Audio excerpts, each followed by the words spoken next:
Capítulo 936. Não quero paz, quero problemas. Sempre, deixando isso de lado por enquanto, ele tocou levemente os chifres de Ana, fazendo a mulher estremecer levemente, com ainda mais fluidos fluindo de suas profundezas internas. Preciso resolver isso, pensou Victor. O desejo claro de Ana por ele era evidente, e como um homem que não gostava de fazer as coisas pela metade, ele não podia deixar isso perdurar por mais tempo. Afinal, Ana não era mais uma vampira nobre cujos desejos podiam ser contidos. Ela era uma dragão com poderosos poderes de distorção da realidade. Embora tivesse selado esse poder por enquanto, Victor não planejava deixá-la limitar seu potencial por causa de problemas facilmente solucionáveis. É hora de conversar com meu pai, pensou Victor interiormente enquanto expandia seus sentidos, olhando na direção de Violette, Scatache, Afrodite, Eleonor, Ruby e Velnorá, que estavam discutindo o assunto que levou Ana a vir até ali, provando que a mulher em seus braços estava voluntariamente participando mais ativamente dos assuntos da facção. Enviando uma projeção de si mesmo para a reunião, Victor perguntou: "O que aconteceu, querido?" "O que é isso?" Ruby perguntou curiosa enquanto olhava para Victor, que parecia o mesmo de sempre em seu elegante terno preto, mas ela percebeu que aquele não era o Victor que ela conhecia. Um breve olhar com seus olhos de dragão confirmou que seus instintos estavam corretos. Uma projeção. Sabendo que a sua esposa sempre preferia uma explicação mais elaborada, ele disse: "Estou basicamente enviando um pequeno pedaço da minha alma aqui para falar com você. Essa é uma técnica muito avançada", comentou Velnorá. "Só deuses da morte experientes conseguem fazer isso. Afinal, é assim que eles fazem seu trabalho." Victor assentiu e tratou aquilo como se não fosse nada, o que realmente não era para ele, considerando que o poder de interferir na alma lhe era natural agora devido à sua conexão com a divindade da negatividade. "Então, o que aconteceu?" perguntou o Victor. "Asgard mergulhou na guerra civil", disse Eleonor. "Novo?" Victor arqueou uma sobrancelha. Como um dos seres com várias memórias de seres antigos dentro de si, ele sabia muito bem como Asgard estava constantemente em conflitos civil por causa de Odin. Quando Victor e os outros mencionaram Asgard, eles estavam se referindo a todo o território do panteão nórdico, que inclui as subdimensões dos reinos de Asgard, onde os inimigos de Odin residiam. "Sim", suspirou Afrodite. "Embora, desta vez, não tenha sido Odin quem iniciou a guerra, mas a filha de Loki, ela." "Ela certamente está confiante", comentou Victor. "Ela tem todos os motivos para estar confiante, pois vai entrar em guerra com todos os seus irmãos, que são deuses do fim", explicou Violette. Victor estreitou os olhos. "Todos os irmãos dela? Até Fenrir?" "Sim." A resposta de Violette fez Victor estreitar ainda mais os olhos. Embora não tivesse autoridade sobre Fenrir como seu subordinado, esperava que seu amigo ao menos o informasse quando fosse para a batalha. Se não ele, então a árvore do mundo de Yggdrasil o contataria. "Acabei de falar com a minha irmã, e ela não sabe de nada, querida." Fenrir foi embora sem avisar e, quando ela percebeu, já não sentia mais a presença dele, disse Roshani. Ela não estava mentindo quando disse isso. "Eu senti." Essas palavras o deixaram pensativo enquanto ele tentava entender as intenções de Fenrir. "Agora que penso nisso, Loki teve 2 filhos com a divindade do fim. Isso é bastante curioso, não é?" Afrodite expressou seus pensamentos em voz alta. Ela não havia pensado muito sobre isso antes, mas agora que o assunto havia surgido, ela percebeu que Loki poderia ter alguma irregularidade dentro de si. Afinal, todos os seus filhos eram anormais. Uma criança era uma serpente gigantesca capaz de destruir um panteão, outra era um lobo com o mesmo propósito, e a terceira era uma astuta deusa do submundo, muito parecida com seu pai. Os olhos de Velnorá brilharam. Mas antes que ela pudesse perguntar qualquer coisa, Ruby falou: "Você não pode, Velnorá." "Pelo menos não agora." Velnorá fez beicinho ao ouvir a resposta de Ruby. "Eu só queria experimentar. Eu não o mataria." Alguém que consegue produzir 2 deuses do fim definitivamente deve ter algo dentro de si. "Você não pode. Ele não é nosso inimigo." Ruby permaneceu firme. "Embora Loki seja como é, ele é mais inteligente do que a maioria e não vai nos antagonizar, sabendo da nossa força", disse Afrodite. "Tudo bem", resmungou Velnorá. Enquanto Velnorá parecia insatisfeito, Victor parecia ter descoberto algo. "Entendo. Que garoto simples, mas não posso deixar de respeitá-lo." Após avaliar a psicologia de Fenrir, Victor concluiu que havia aceitado o pedido da irmã porque, bem, ela era sua irmã, e era justo ajudar a família, mesmo que ele definitivamente não fizesse o mesmo por Loki. Nix foi enviada. Sim, essa foi a primeira coisa que pedi, disse Skatashi enquanto avaliava o holograma à sua frente, exibindo o ponto de vista de Nix. Em breve saberemos o que está acontecendo. Guerra. Sim, meu mestre. Victor sorriu ao ouvir a resposta de War. Se Vlad tinha Alexios, ele tinha um cavaleiro ancião do Apocalipse. Junte-se a Nix e ajude-a com o que for preciso. Use meus arautos se necessário. Não me importa o que aconteça, apenas mantenha Nix segura e encontre qualquer coisa que nos interesse. Problemas. Se possível, Victor não os queria naquele momento.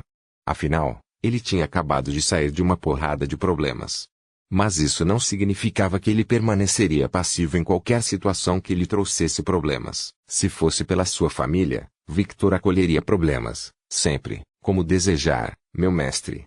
Voltarei assim que encontrar algo e informarei, afirmou Victor. Sim, querida, responderam as mulheres em uníssono, exceto Veonorá, que permaneceu pensativa. Antes de sair, Victor olhou para Veonorá e disse, Vel, sim.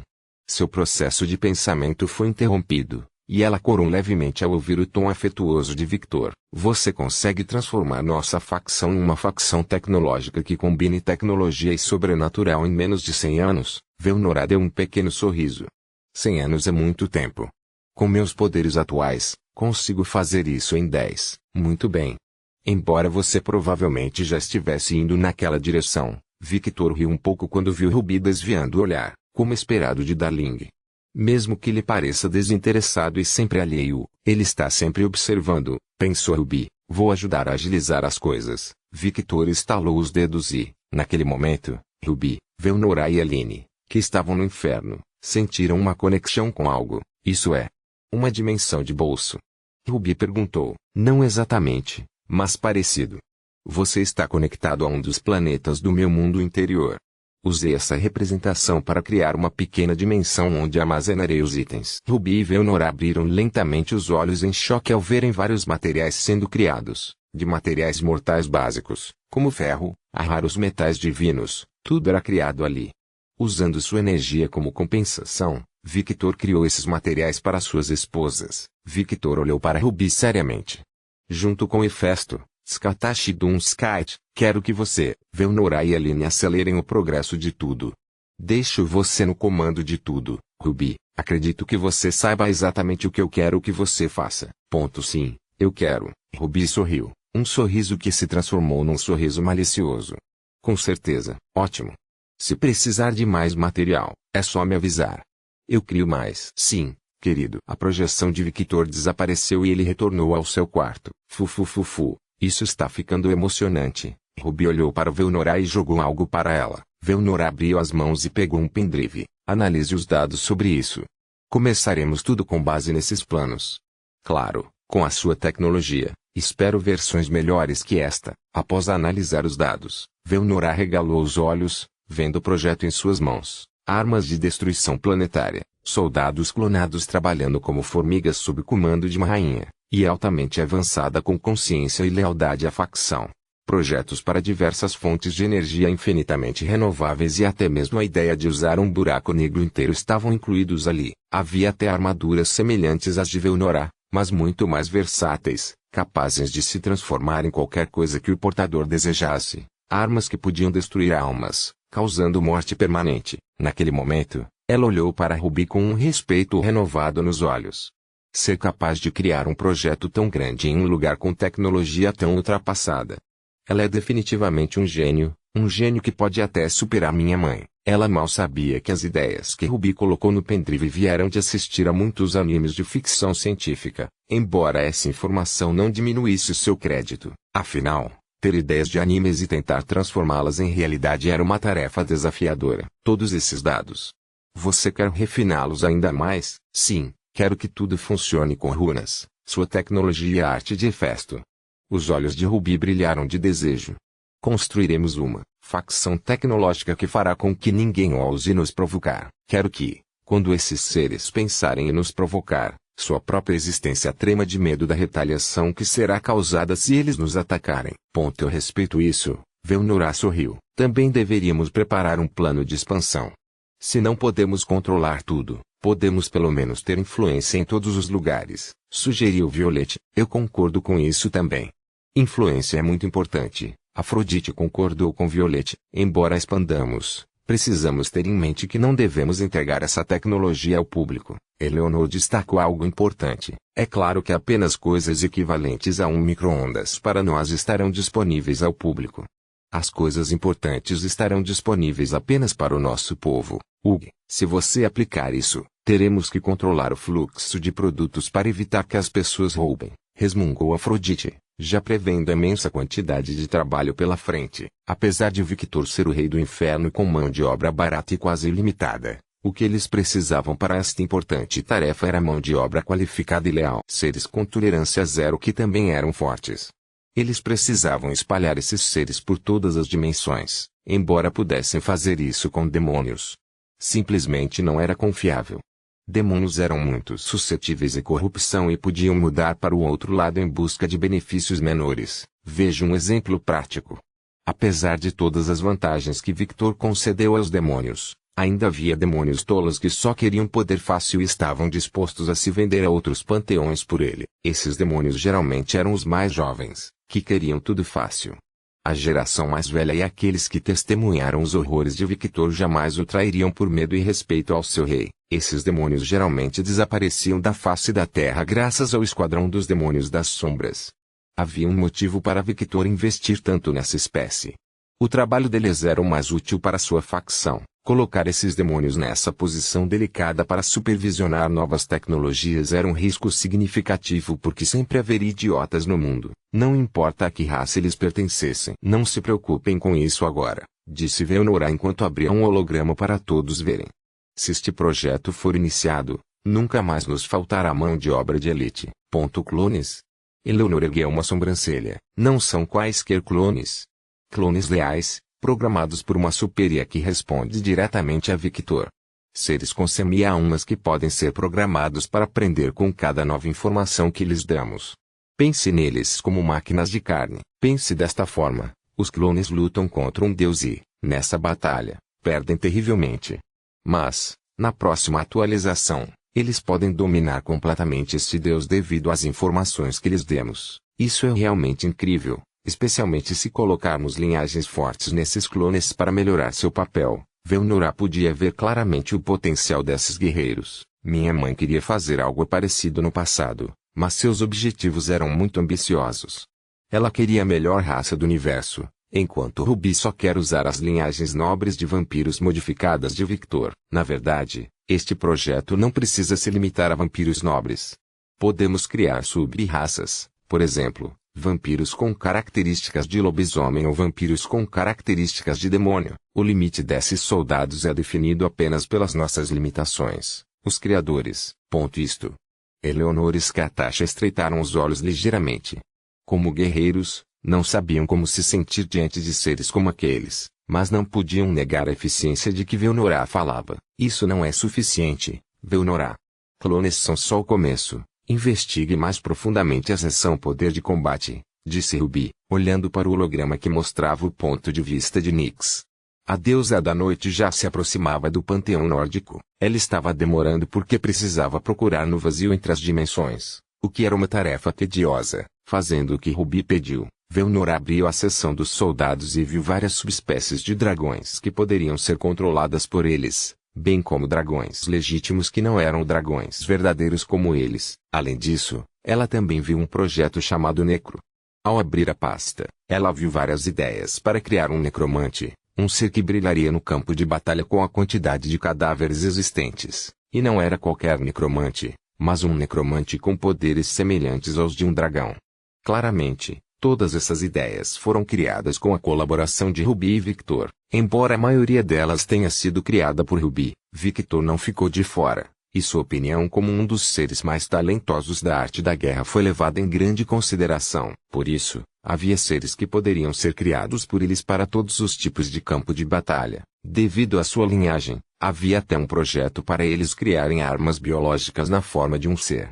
Somente uma arma biológica como essa poderia destruir uma civilização inteira. E o requisito para criar tal ser já existia. O requisito para criar essa arma eram os poderes de Maria. A quantidade de ideias antiéticas naquele pendrive fez a cabeça de Veonora doer de admiração e horror. Todas as ideias foram construídas para serem mais eficientes possível. E ela respeitava algo assim. Você é louca, Ruby, disse Veonora com admiração no tom vindo de um overlord. Isso é um elogio para mim. Ruby sorriu fracamente. De repente, todos ouviram. Porra, finalmente, porque esse lugar é tão difícil de encontrar. Capítulo 937. Criatura e panteão. Criaturas demoníacas, deuses, vampiros e lobisomens vagavam por ali de um lado a outro.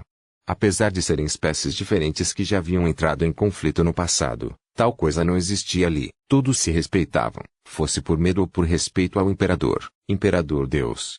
Sim, era assim que as pessoas chamavam Victor.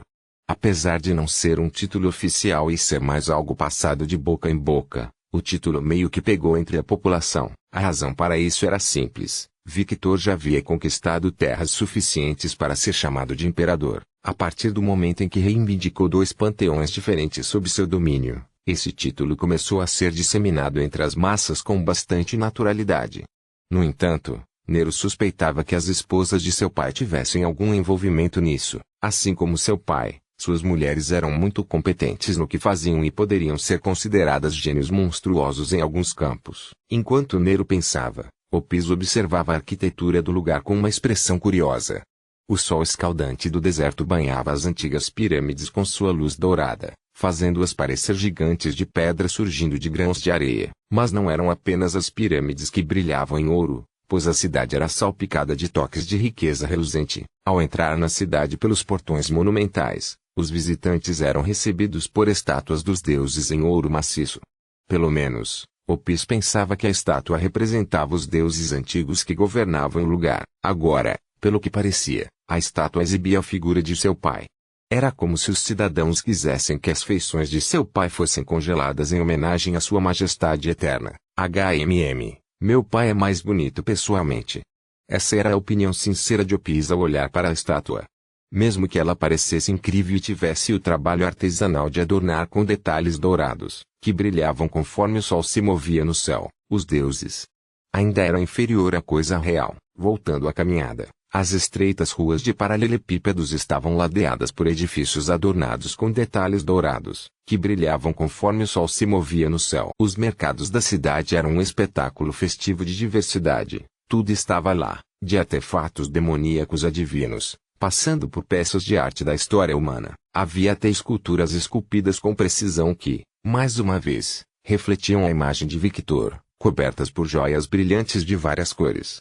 Algumas joalherias exibiam vitrines inteiras de peças de ouro maciço, cada uma delas uma obra de arte. Os vendedores, com sorrisos calorosos, envolviam os clientes em negociações animadas, oferecendo itens de ouro como se fossem algo comum. Mesmo vendendo tanto luxo em um mercado simples, nenhum tipo de roubo ou vandalismo ocorreu.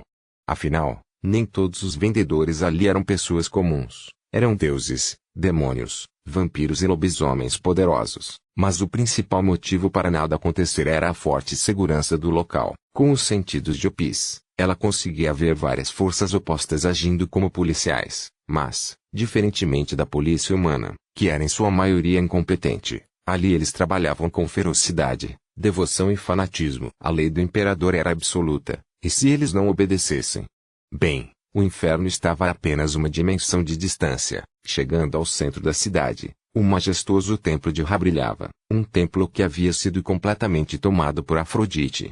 Portanto, em vez de ser um templo de Ra, deveria ser chamado de templo de Afrodite. Opis pôde ver várias sacerdotisas naquele local, cada uma usando peças de roupa que beiravam, mas não eram completamente vulgares. Desviando a atenção daquele lugar para si mesma, Opis olhou para a própria mão com um olhar estranho. Ela estava sob um sol escaldante, mas mesmo assim, não sentia os efeitos de sua fraqueza, tudo graças ao encantamento de seu pai. Ele a protegia de tudo. E quando ela disse tudo, queria dizer exatamente isso. O encantamento a protegia de tudo que fosse hostil ao seu corpo e o alertava imediatamente caso alguém atacasse. O papai é o máximo. Opis assentiu, satisfeita. Ela sentiu quão opressivo era o amor do pai por ela, E claramente não desgostava disso. Eu não gosto dessa atenção, resmungou Nero. Opis olhou para a irmã com uma expressão confusa e depois olhou ao redor.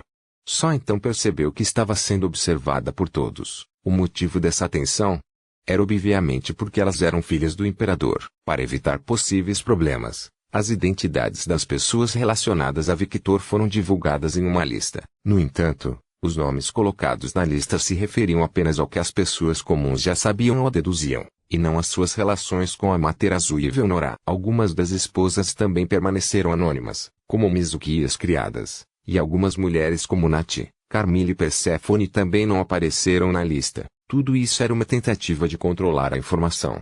Era o grupo de Victor que controlava tudo, e não os outros grupos, e esses eram pequenos passos de um plano que se concretizaria no futuro. Afinal, qualquer pessoa relacionada a Victor receberia muita atenção. Como Nero e Opis já haviam aparecido publicamente diversas vezes, seus nomes foram colocados na lista e, por isso, Victor deu muita importância às defesas de suas filhas, embora tal atitude viesse claramente de sua própria paranoia.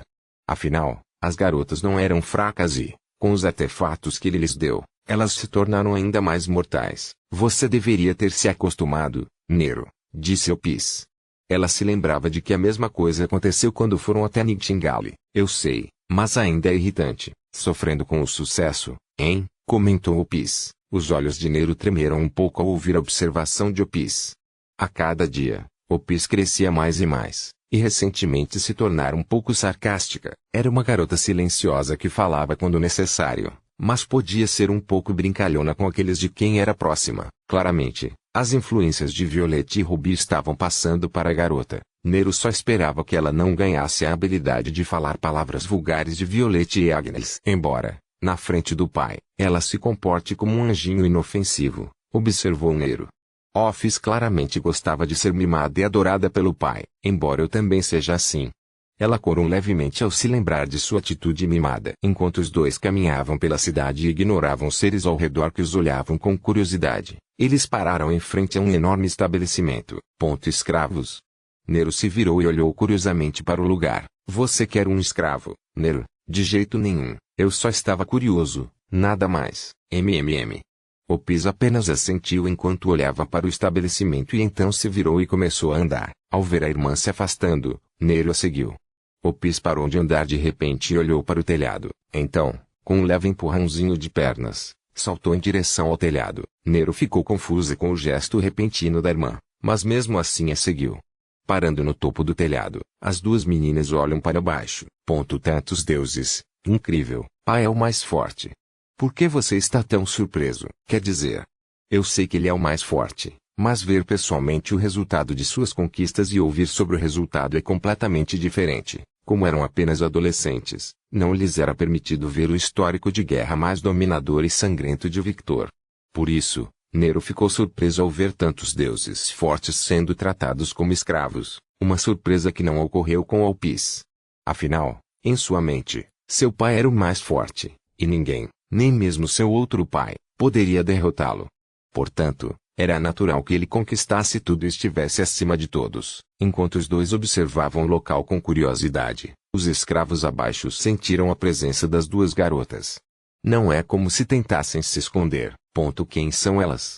Luan perguntou quando viu as duas meninas de longe. O deus que Luan conheceu olhou para as meninas e falou, as filhas do deus dragão. Os olhos do deus brilharam levemente ao ver a beleza delas, especialmente a mais jovem, de cabelos negros. Mas esses pensamentos logo se dissiparam em sua mente. Ele valorizava a vida mais do que o prazer momentâneo. Ignore-os, mas se vierem aqui, trate-os com respeito. Provocar qualquer um deles desnecessariamente é apenas um passe livre direto para o inferno mais cruel. Ele aconselhou. Luan apenas assentiu, pensando no passado. Aquele magrinho agora tem duas filhas lindas. As coisas realmente mudaram. Ele suspirou. A sensação que Luan tinha agora era a mesma que sentiria quando alguém descobrisse a conquista de um conhecido do ensino médio e percebesse que esse conhecido havia se tornado alguém muito além do seu alcance. De repente, um estrondo sônico foi ouvido, e no céu, uma mulher com longos cabelos brancos, olhos azul celeste, asas de dragão prateadas e chifres prateados apareceu. Essa mulher imediatamente chamou a atenção de todos devido à pressão que ela emitia e, com suas características, todos imediatamente souberam que ela era parente do deus dragão. Ela é Leona. Luan reconheceu imediatamente.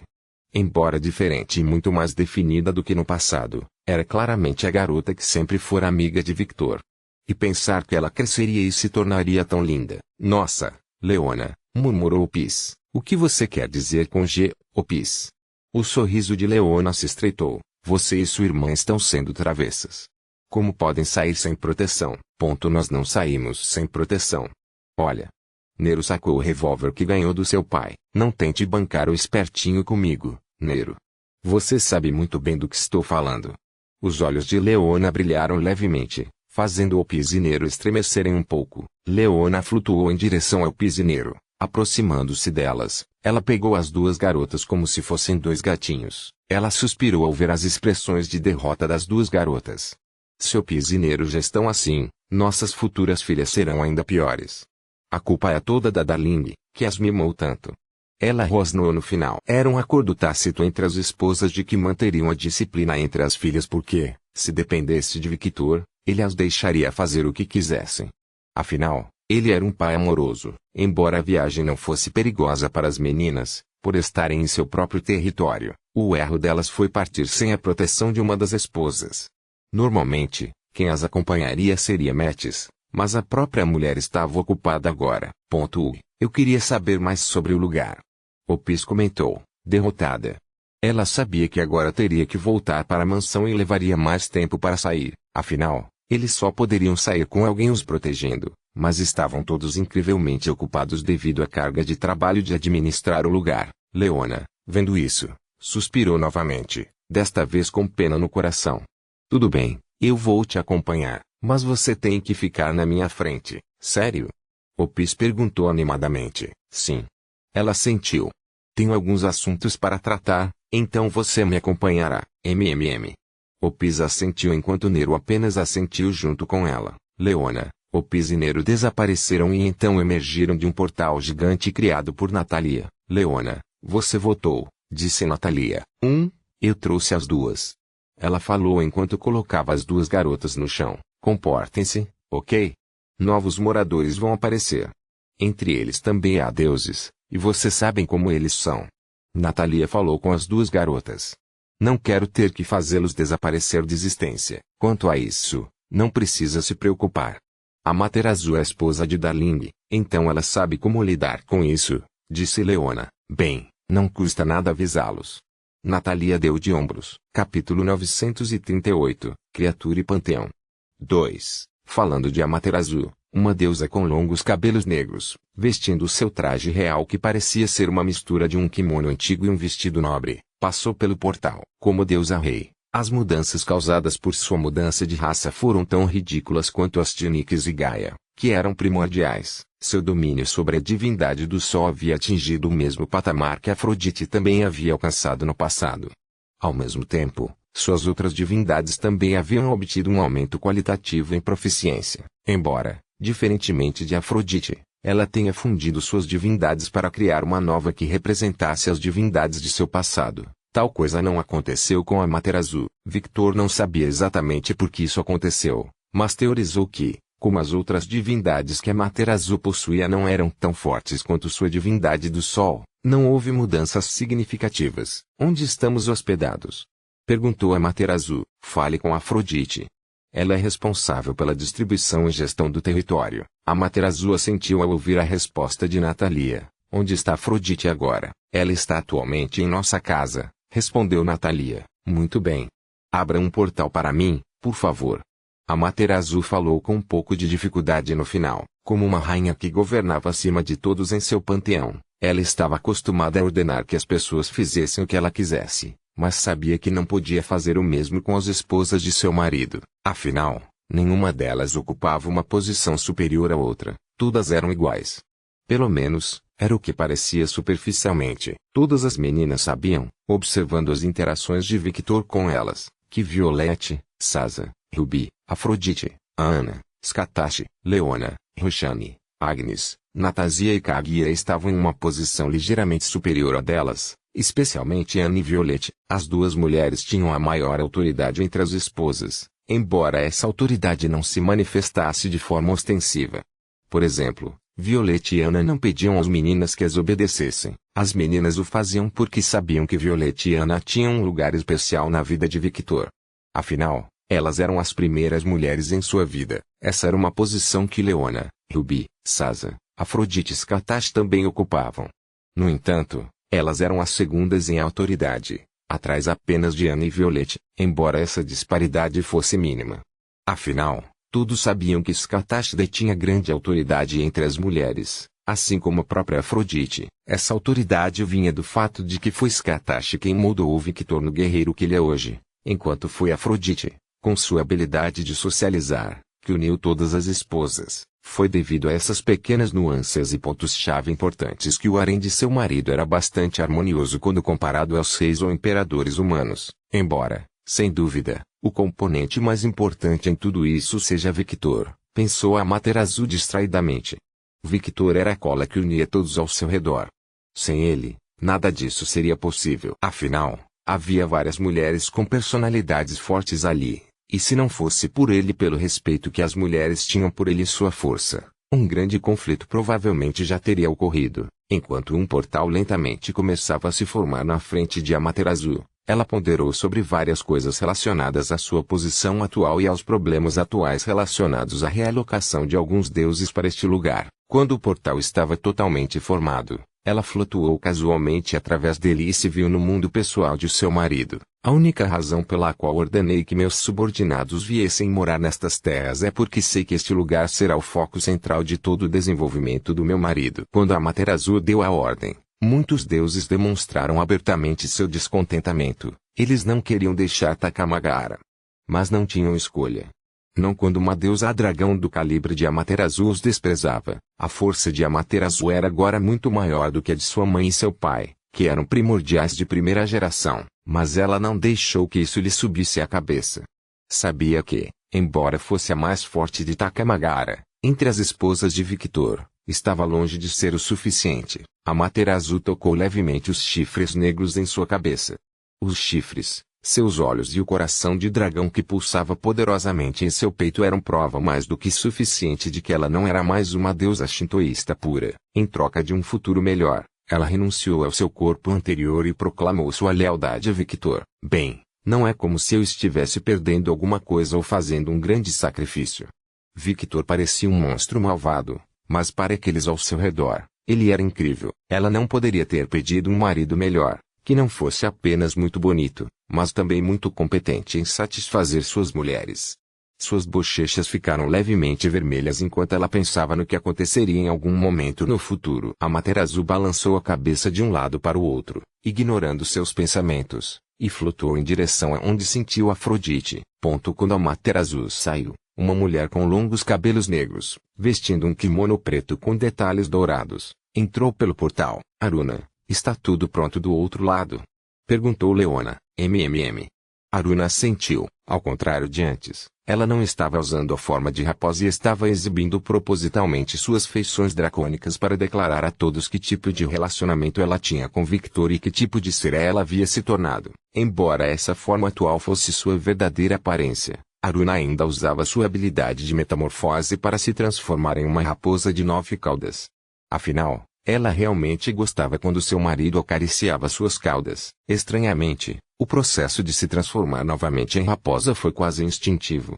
Era como se sua forma padrão fosse a de um dragão, mas também a de uma raposa. Inicialmente, ela não entendeu o porquê, considerando que sua raça não era mais a de uma Kyuubi no Kitsune, e ela estava apenas usando suas habilidades para imitar sua antiga aparência. Mas suas dúvidas foram dissipadas quando ela começou a sentir traços de divindade dentro de si.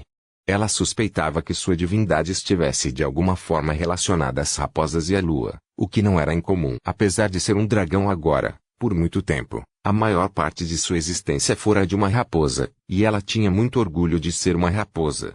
Se não fosse por sua necessidade de poder, ela não teria se transformado em um dragão, embora ela também não se arrependesse. Dragões verdadeiros eram simplesmente seres muito quebrados, e ela agora entendia um pouco porque os primordiais só permitiam que Victor transformasse suas esposas em dragões verdadeiros. A presença da facção Ninho do Dragão mudou completamente o equilíbrio de poder neste setor. Olhando para si mesma, ela compreendeu que era um exemplo claro da fragilidade deles. Como um dragão verdadeiro, sua existência por si só já ajudava ao Xiaokai de maneiras que ela jamais poderia imaginar. Levaria um tempo para se concretizar, mas, eventualmente, os Xiaokai parariam de usar o Ki como energia e naturalmente começariam a usar Senjutsu em sua totalidade, embora, como já mencionado, esse processo levasse um tempo para se tornar realidade, não tanto quanto levaria se fosse feito naturalmente. A presença de Aruna impulsionou imensamente o progresso da mudança em sua raça anterior. Sim, está tudo pronto, respondeu Aruna. Ótimo. Leona assentiu. Ela flutuou em direção a Aruna e tirou da bolsa prédios em miniatura que lembravam a arquitetura das casas do Japão antigo. Isso é obra da Helena? Perguntou Aruna enquanto observava os prédios e os avaliava com os olhos. Sim, Helena e Aline fizeram várias estruturas residenciais. Estão todas nesta bolsa, e você pode usá-las como achar melhor e posicioná-las como quiser. Claro, há também uma planta baixa elaborada por um arquiteto, caso não queira planejar tudo sozinha. Leona enfiou a mão na bolsa e tirou um grande pedaço de papel branco que mostrava a planta baixa de uma vila que atenderia a todas as necessidades dos Xiaokais. Isso é bem decente. Aruna comentou enquanto estudava a planta. Ela tirou mais duas estruturas em miniatura da sacola e os mostrou a Aruna. Esses dois projetos são algumas das estruturas mais modernas. Abrindo os outros designs, ela viu que um era um design moderno, enquanto o outro tinha uma aparência mais futurista. Aruna descartou prontamente o design futurista. Ela era uma mulher conservadora e preferia peças de uma estética mais tradicional. Se eu escolher arquitetura antiga, haverá alguma influência negativa. Segundo Helena e Aline, todos os projetos que elas idealizaram estão conectados através do sistema que será implementado na cidade que se estenderá por toda sua extensão, proporcionando controle total de tudo. Leona parou de falar ao ver a expressão de Aruna. Aruna apenas olhou para Leona com um olhar seco, um olhar que dizia, fale palavras normais, por favor. Leona suspirou. Basicamente, não importa o que você escolha, tudo será compatível. O funcionamento interno dos prédios é igual ao de todos os outros. Nesse caso, escolherei o tema tradicional. Aruna tomou uma decisão. Ela achou uma pena que Aruna tivesse escolhido o tradicional. Afinal, embora esse estilo tivesse uma pegada anime, como uma pessoa moderna, ela preferia o estilo mais moderno. Leona apenas assentia enquanto pegava os outros projetos e os guardava. Internamente, ela achou uma pena que Aruna tivesse escolhido o tradicional. Afinal, embora esse estilo tivesse uma pegada anime, como uma pessoa moderna, ela preferia os estilos mais modernos ou a estética futurista. Um exemplo disso era seu quarto pessoal na mansão onde morava com Victor e suas outras irmãs. Este quarto foi completamente reformado para ter um estilo de design futurista, e ela ficou bastante satisfeita com isso. Bem, Aruna é velha. Faz sentido que ela goste do tradicional, pensou Leona. Aruna estreitou os olhos para Leona. Você está pensando em algo rude sobre mim? Ponto do que você está falando. Leona apenas sorriu docemente. Aruna apenas encarou Leona com um olhar avaliador. De qualquer forma, esse lugar vai ficar bem interessante, hein? Leona perguntou, tentando mudar de assunto. Ponto que você está falando. Muitas culturas se reunirão aqui, e todos terão seu espaço para criar qualquer tipo de arquitetura que desejarem, em qualquer ambiente que desejarem. Portanto, em breve veremos uma cidade semelhante a Samar, mas sem a bagunça desorganizada. Afinal, a construção de tudo está sendo supervisionada por nós.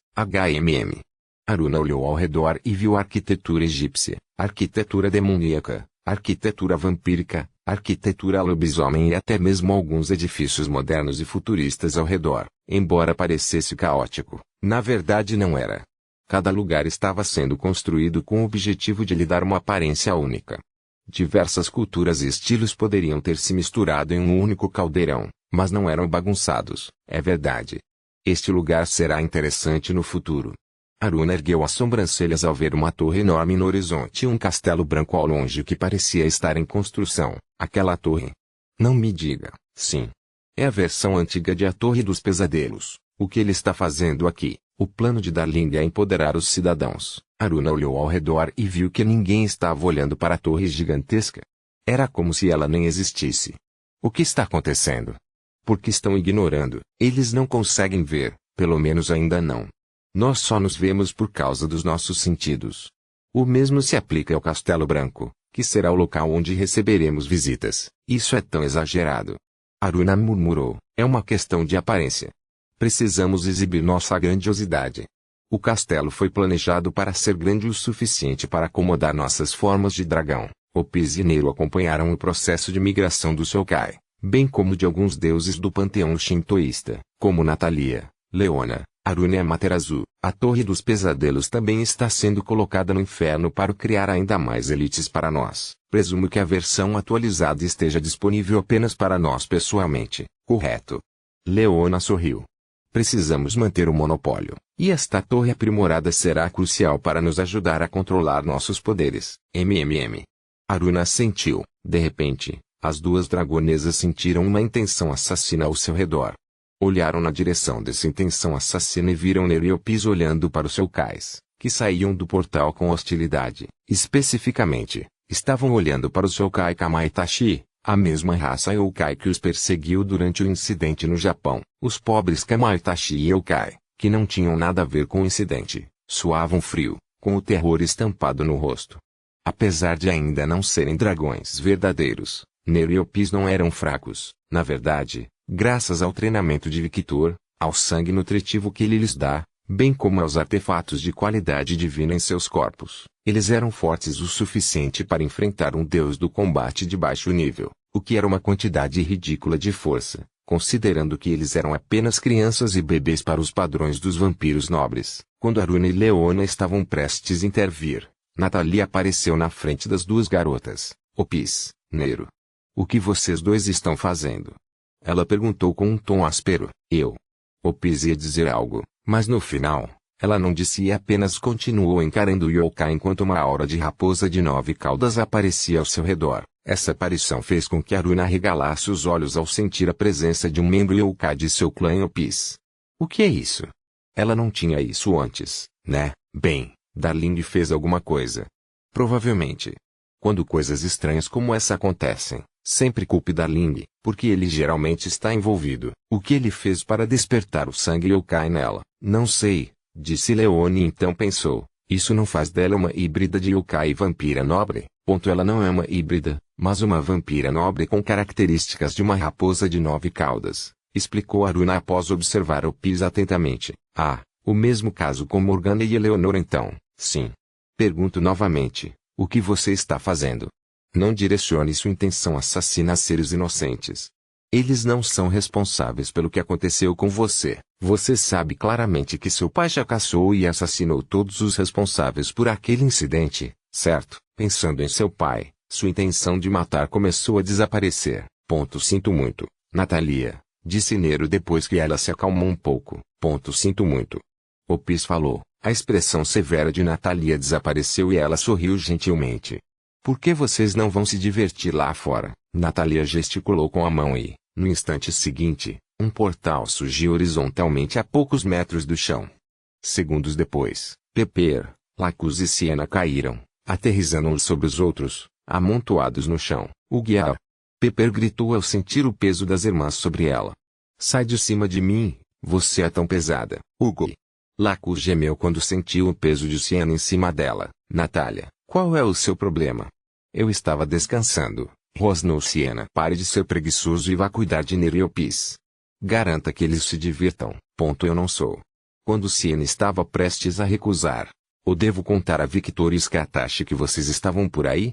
Natalia sorriu gentilmente, mas suas palavras não foram nada gentis com Siena. Tudo bem. Siena aceitou, eu disse. Saiam de cima de mim. Pepper empurrou suas duas irmãs com força, o que as fez voar em direção ao céu, deixando vários estrondos sônicos em seu rastro. Uau! Uma força ridícula como sempre. Leona riu. Capítulo 939. Os filhos de Loki, um dragão antigo, nos confins gélidos do reino de Eliem, onde os ventos cortantes sussurram histórias sombrias e as noites intermináveis mergulham a terra na escuridão eterna. Uma paisagem desolada se desdobra. O solo, coberto de neve e gelo, parecia ter sucumbido à própria melancolia que permeava o lugar. transformando em um reino de desespero e desolação. As almas infelizes que encontraram seu destino aqui foram aquelas consideradas indignas de ascender a Valhalla, o paraíso reservado aos guerreiros mais destemidos, ou a Folkvang, o domínio celestial da deusa Freyja. Em vez disso, estão condenadas a vagar eternamente pelas terras gélidas de Helheim, onde a noite eterna é pontuada apenas por uma tênue e sinistra luz lunar. Criaturas malignas, grotescas e retorcidas, espreitam nas sombras, ávidas por atormentar as almas indefesas que ousam cruzar seu caminho. O ar está impregnado de uma sensação de opressão, e o frio cortante penetra até os ossos, tornando a existência nesta terra um tormento constante. O lamento ecoou pelos vales gelados enquanto almas angustiadas enfrentavam os horrores de Helheim, muitas vezes em sofrimento inimaginável. Era um reino onde a esperança era um tesouro raro e a miséria, a moeda de troca. Nenhum lugar era mais sombrio e desolado do que Helheim, onde almas perdidas enfrentavam sua eternidade em um pesadelo gélido. Bem, não é pitoresco? Nix comentou enquanto olhava para o reino à sua frente. Comparado ao inferno de Victor, este lugar era 100 vezes pior. Este reino até a lembrava do local que foi o lar dela e de seus filhos por muito tempo, embora nem mesmo minha casa fosse tão desolada. O que há de errado com este reino? Parece que mal consegue manter sua estrutura. Como deusa primordial, ela conseguia ver o mundo como ele realmente é, e esse fato era ainda mais amplificado por sua condição de deusa dragão. Enquanto deuses comuns só conseguiam ver a aparência superficial de um reino congelante de frio e morte, Nix conseguia ver mais. Ela conseguia ver toda a estrutura desta dimensão com seus próprios olhos. Era fácil para ela dizer que havia algo muito errado neste reino. Embora o sistema de almas e governantes criado pelos primordiais estivesse funcionando, todo o resto no reino era uma bagunça completa. Depois de observar o lugar por um tempo, Nix prontamente ignorou sua curiosidade. Ela veio para cá com uma missão, e a cumpriria integralmente. Ela não queria que seu primeiro ato como deusa dragão fosse marcado pelo fracasso. Seria simplesmente constrangedor se ela falhasse nessa missão com as esposas de seu homem a observando. Bem. Se eu fosse uma deusa do submundo que iniciasse uma guerra civil, onde eu me esconderia? Os olhos travessos da deusa primordial da noite brilharam levemente enquanto uma pulsação de poder de cor escura emanava de seu corpo e se espalhava por todo o inferno. Embora este lugar fosse enorme devido aos aprimoramentos dos seres primordiais, com seus sentidos, era muito fácil perscrutar os confins de toda a dimensão. Eu encontrei. E ela não está sozinha. Nix estremeceu levemente ao sentir 3 presenças poderosas, uma das quais ela conhecia muito bem, Fenrir. Como esperado, ele está aqui. Embora presumissem que Fenrir viera para ajudar ela, era apenas uma suposição, não uma confirmação. Se Fenrir está aqui, então as outras presenças devem ser Jormungandr e Nidhogg. Ou seria Njord, como os nórdicos antigos o chamavam. Bem, vou chamá-la de Nidhogg. É mais fácil. Ela assentiu, satisfeita. Era evidente que, apesar de a missão ser um empreendimento sério, Nix estava tratando tudo com muita naturalidade. A razão para isso era sua confiança e arrogância, que eram ainda mais reforçadas por sua condição racial. Naturalmente, os deuses já possuíam um alto nível de arrogância, especialmente os deuses primordiais, mas devido às mudanças que se tornaram um dragão trouxe, esse lado de Nix foi ainda mais elevado. O que ela estava vivenciando agora era algo com que Victor lutava diariamente, a arrogância do seu lado dragão. Victor, como um deus dragão do caos com seu status, poderia ser considerado o ser mais arrogante que existe, mas como um ser que carregava centenas de milhões de memórias de outros seres dentro de si. Ele sabia muito bem o perigo dessa arrogância se ela lhe subisse à cabeça. Portanto, ele lutava contra esse instinto a todo momento e tentava ser um ser mais sábio em vez de mais arrogante. Afinal, havia uma enorme diferença entre arrogância e orgulho. Você podia ser orgulhoso e sábio, assim como podia ser orgulhoso e arrogante, e Victor definitivamente não queria ser este último. Ao contrário de Victor, Nix abraçou completamente esse lado dela. Afinal, ela já era assim antes de encontrar os seres anormais da facção de Victor. O que fazer? Não posso me aproximar deles descuidadamente. Apesar de orgulhosa, ela não era tolo o suficiente para se aproximar de 3 seres do fim, especialmente sendo um deles um dragão. Ela não sabia se este dragão era um dragão verdadeiro como ela, mas tudo indicava que sim. Afinal, este dragão estava vivo desde o advento do panteão nórdico. Um dragão, hein? Pensou ela. Pensando em um dragão genuinamente hostil que não fosse da sua facção, seu estômago revirou de ansiedade para subjugá-lo ou matá-lo, mas ela rapidamente balançou a cabeça de um lado para o outro para afastar esse pensamento. Por mais confiante que estivesse, não teria a menor chance lutando contra um dragão do fim. O problema de enfrentar esses seres não era algo tão simples como um ser mais forte que o outro em termos de poder, mas sim que suas divindades eram incompatíveis. A divindade do fim poderia apagar tudo da existência, e essa divindade só poderia ser neutralizada pela divindade dos começos, uma divindade que somente seu marido possuía. Não, ele ainda não é meu marido. Mesmo tendo me transformado em dragão e deixado suas intenções claras, ele ainda não é meu marido. Ele é meu homem. Não é meu marido. Ele será meu marido no futuro. Nyx, o que você está fazendo? Prossiga para o objetivo. A voz fria de Skatach despertou a deusa da noite de seu devaneio. Sim. A deusa estremeceu e rapidamente se cobriu com seu poder que lhe permitia se esconder de praticamente tudo que existisse. Aproximou cautelosamente do local de ela. A menos de 400 metros de chegar a ela, Nyx parou de se aproximar. O que aconteceu? A voz de Skatach foi ouvida novamente. Não consigo me aproximar mais. Se eu chegar, aquele dragão vai me sentir. Nyx estreitou os olhos, visivelmente irritada. Ela nunca imaginou que alguém além dos primordiais e seu marido pudesse senti-la quando ela usava todo o seu poder. Como você pode ter certeza disso?